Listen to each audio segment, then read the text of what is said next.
Sa ibang balita, target ng programang Mula sa Puso para sa pamilya na maikot ang buong bansa para makapagpamahagi ng libreng bigas. Yan ang ulat ni Elijah Canlas. Libo-libong pamilya ang direktang nabigyan ng tig 10 kilo ng bigas sa ilalim ng programang Mula sa Puso para sa Pamilya.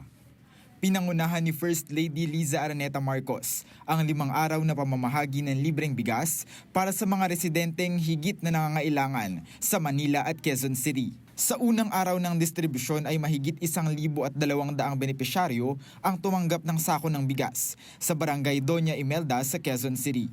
Mismong ang unang ginang ang nag-abot ng tulong kasama sina Quezon City Mayor Joy Belmonte at San Juan Mayor Francis Zamora para masigurong maayos ang unang sikad ng proyekto. Sa ikalawang araw ay pinagpatuloy ang pamamahagi sa Tondo, Manila, kung saan 500 residente ang naabutan ng ayuda. Binigyang prioridad sa nasabing lugar ang mga solo parents at senior citizens upang maibsan ang kanilang pang-araw-araw na gastusin sa pagkain.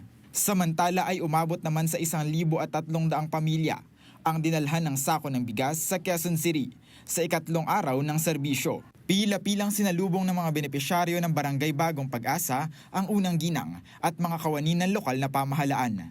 Bilang isang ina, mahalaga sa atin yung magkaroon ng pagkain sa loob ng sa labesa namin. Even if we cannot eradicate poverty 100%, at least we can do our bit to lessen the burden, right? So I hope this little gesture will help ease your burden for the days to come. Sa ika-4 na araw ay namahagi naman sa 500 pamilya sa Barangay 377 Santa Cruz, Manila. Lubos ang kagalakan at pasasalamat ng mga residente roon sa natanggap na tulong mula sa pamahalaan.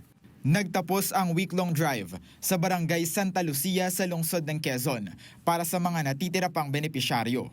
Ang pondong ginamit dito ay mula sa Local Government Support Fund o LGSF na ibinaba sa bawat lokal na pamahalaan para direktang makabili ng bigas mula sa mga lokal na magsasaka. Inaasahang ipagpapatuloy ng pamahalaan ang ganitong mga uri ng subsidy program para matiyak na walang pamilyang nagugutom at walang batang kumakalamang tiyan. Elijah Canlas para sa Bayan.